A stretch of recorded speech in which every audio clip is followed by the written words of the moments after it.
Check it.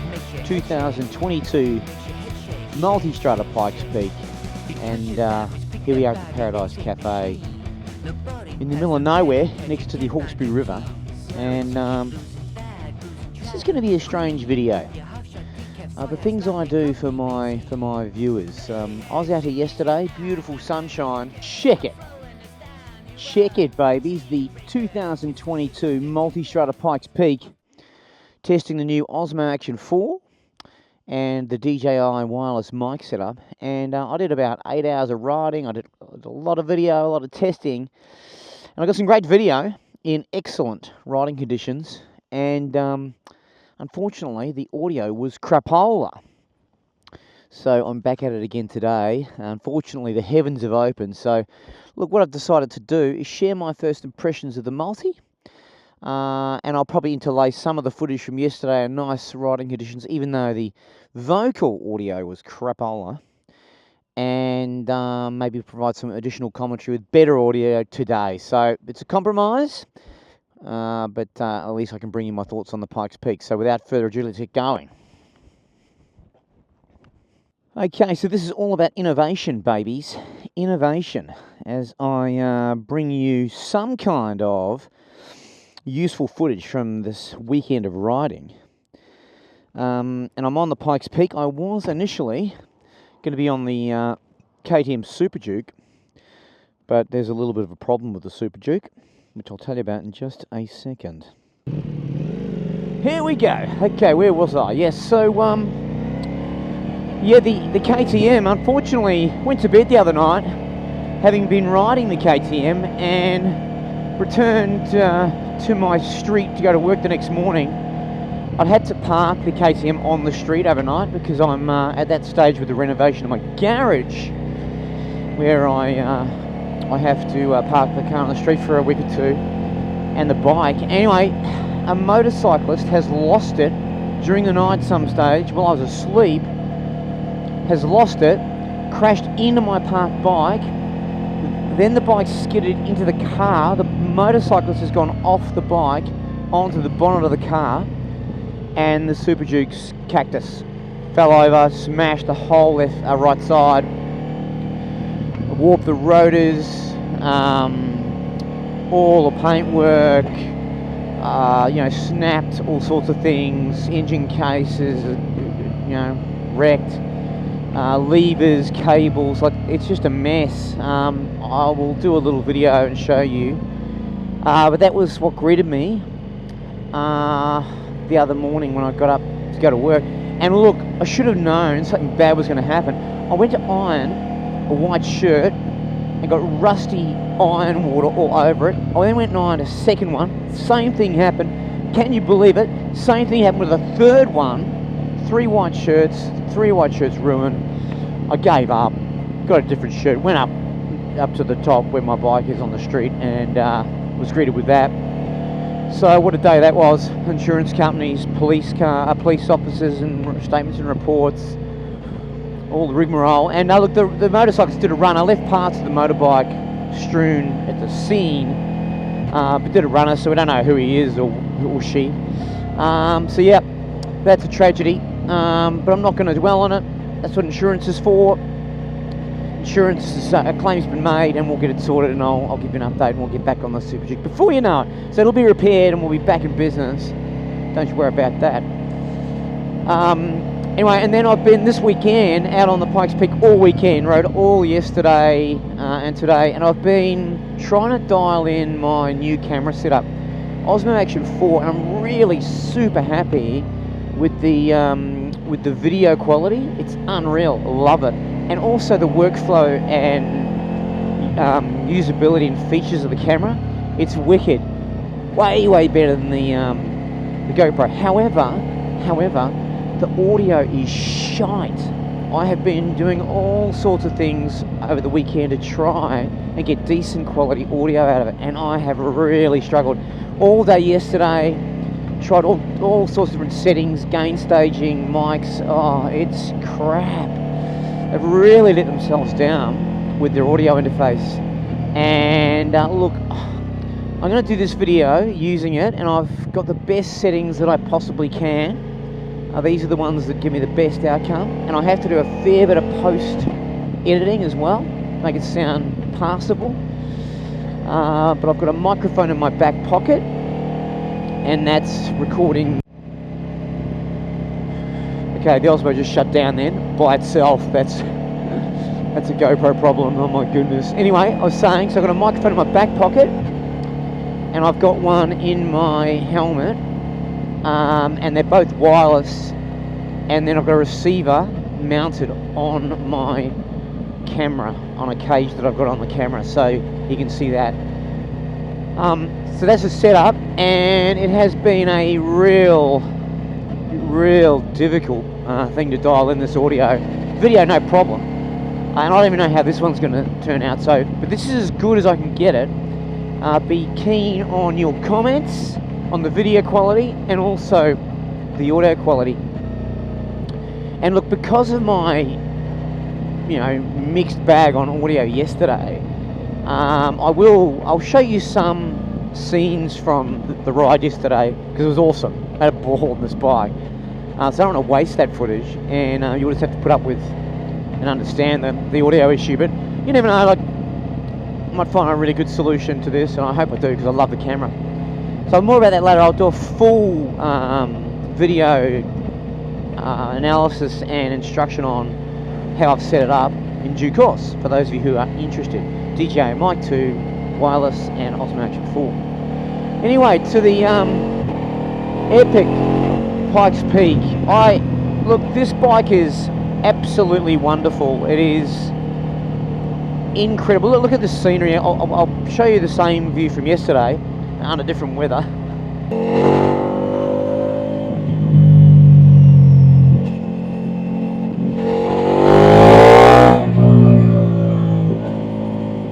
Yeah, look, this bike is breathtaking. It is such a Swiss Army knife, and look, it is very, very different to the V4S. I thought there might be 15-20% difference. There's not. It's like 60% at least different. And yeah, it is chalk and cheese. They're called sports tourers, okay? This is a sports tourer, whereas the V4S is a sports tourer. Okay, the emphasis is really clear. This thing, if you want a bike that you can do long distance on, 2 up, etc., and carry luggage, but you really are a sports rider and you want to ride, fast and have the jollies on a twisty mountain road, this is your bike over the V4S. But if you just want a relaxed bike, commuter and tourer that is sporty enough, but your focus is more on the touring, get the V4S, because it's amazing at that. But they are very different. First thing I'll say as an overall impression of this bike is it's really lively, okay? It is super lively in every way. Every input you make on this bike, you get a very, very accurate response. Its steering is fast. Its braking is fast. Its acceleration is fast. All the inputs are lightning. All right, this thing responds incredibly to every input you put into it. Whereas the Multi V4 is more relaxed. It's more of a cruiser, more of a floaty, relaxed bike. This is a scalper, okay? Make no mistake, this is a sports bike. It is really fast, and I had some awesome riding moments, fast riding moments yesterday.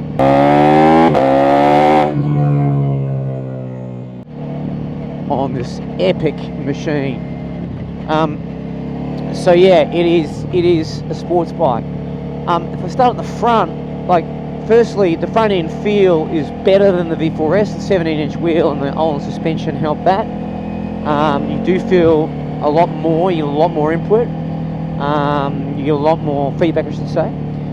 The screen here is useless. Okay, looks good, but it's actually a pain in the neck. Gives you really bad buffeting. I often had it right down yesterday and just took the wind blast because the buffeting was, excruciating. So I'm going to get a V4S screen for this. because this one here is just not doing anything. It's hopeless. Okay for city riding, but that's about it. The suspension is really good. It's firmer generally than the V4S, but you can tune it with all of the electronic adjustments that you can make. You can tune it, and I obviously have. I've got the preload jack right up. I've got 2 passengers plus luggage on the back to try and get a bit more weight on the front of the bike.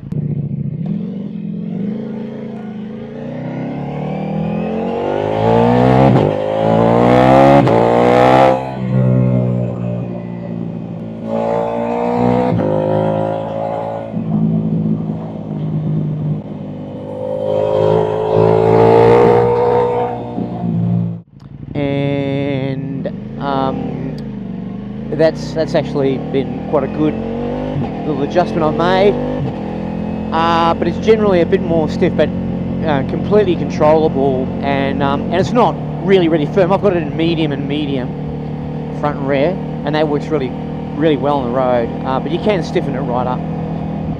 So yeah, that's the suspension. Brakes, probably the single biggest difference actually is the braking performance. Phenomenal. I've got a car up my arse and I'm on wet greasy roads. I'm not going to show you emergency brake now, but I've got a few from yesterday. I might be able to dig up some footage.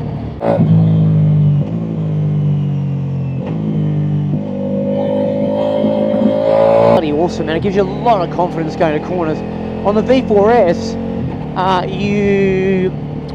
you would slow down well for a corner. This, you can ride like a sports bike. There's a lot more confidence through the brakes. And these are my first impressions, by the way. I've ridden this for 1 day yesterday. Today's my 2nd day. So these are first impressions. I'll give you a proper, full, super duper review of the bike once I've owned it a bit longer, and I'll go through against, I'll compare all of the attributes against my criterion, and I'll let you know how that all stacks up. But these are my first impressions. The engine is really linear compared to the V4S. V4S seems to sort of have a mid-range spike in the torque. This is really linear. It pulls all the way to red line.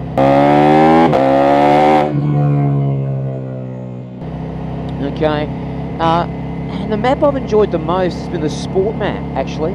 Seems to have a little more down the line middle. The race map actually has a bit more up top. It's a bit even more linear, and I think it could be my imagination, probably is, but I did enjoy the sports mode a little more yesterday than the race mode, which is a bit weird. Anyway, so yeah, it's a very linear engine, got plenty, and look, the throttle's mapped brilliantly, so if you just go wide open, the thing's a beast.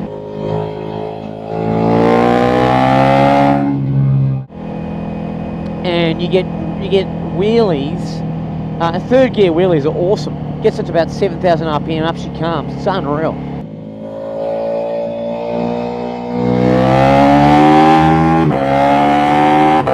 Love it. I love it. And that acro, just when you're on it, sounds so good. And it bangs when you change, and it makes the whole thing feel much more sporty. So yeah, that's the engine. In terms of the handling of it, it's just lightning fast. Like the tip-in's fast, the bar is lower, it's narrower, and you really notice that. Okay, you really notice that. It is a super sporty bike with a more sporty riding position too. So it feels more like the Street Fighter in a way. Not quite that aggressive, but it's in that general direction in terms of the bars and the riding position. So yeah, you have to sort of, you move your body around a little more, ride it more like a typical sports bike, less like the upright Multistrada, and you get great bang for buck. But it's lightning fast to tip in, lightning fast. In fact, it takes quite a bit of getting used to, you know. Like, it's a big bike, big bike, but it's a scalpel, it's a performance machine, and that's weird. Okay, it feels weird. this tall, this big, that much performance. It takes some getting used to. And by the end of yesterday, I got used to it and was loving it. It was real fun through here yesterday. It was dry and sunny and super good.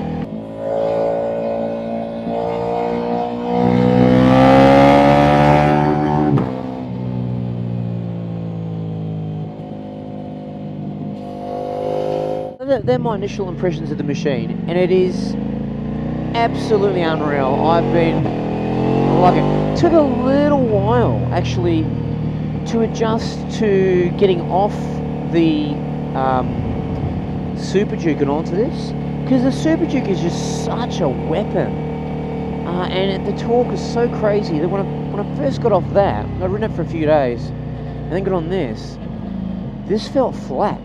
Okay, initially, and then during the day, that feeling faded. But I reckon any bike you get on after the Super Duke is going to feel flat, because this is anything but flat. But unfortunately, I can't show you that today. But I can show you some footage from yesterday.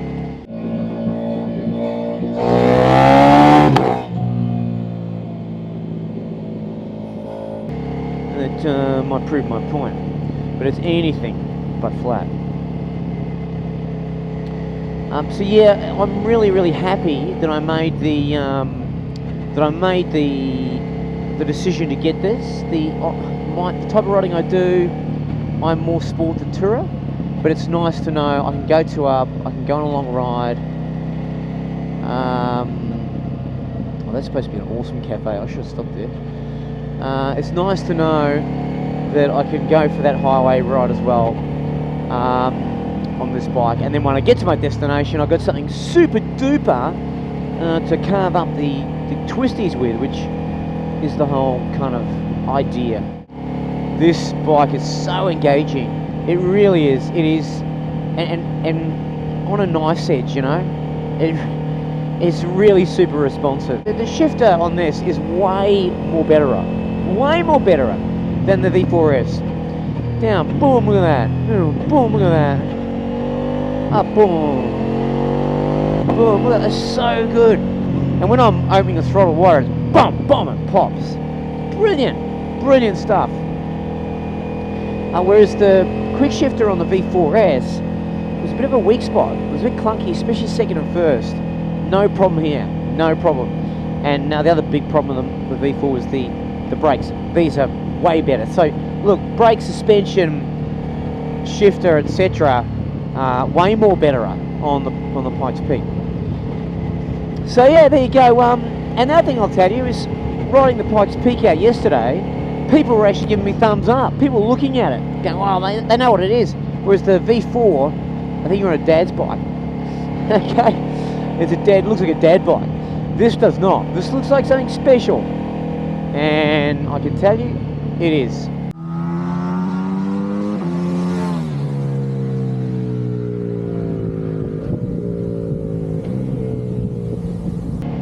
Looking forward to riding an RS and comparing that at some point in the future too. So that will be very interesting. But this, to me, is the right balance: sporty road bike with enough luxury and creature comforts to tour, without being too focused, too performance focused, which that RS may well end up being. Anyway, this V4 is very usable, very tractable, as you can see from some of my footage yesterday. But that's probably the download I wanted to give you. I wanted to let you know that I'm loving the Pikes Peak. I'm really pleased with the decision. The few on paper enhancements all conspire to make a very different bike, and that 17-inch front wheel is not the only thing doing that. It's everything I've talked about just now conspires to make this a really different experience, and loving every minute of it. So looking forward to bringing you a lot more. I'm going to do a thorough review, we'll do some comparisons, we'll do some touring, on the Pikes Peak. We'll bring it all to you, but I was very keen to get back out here this morning to get a better audio for you, to combine with my pretty good video from yesterday to bring you my first impressions on the 22 Pikes Peak. For now, though, see you later.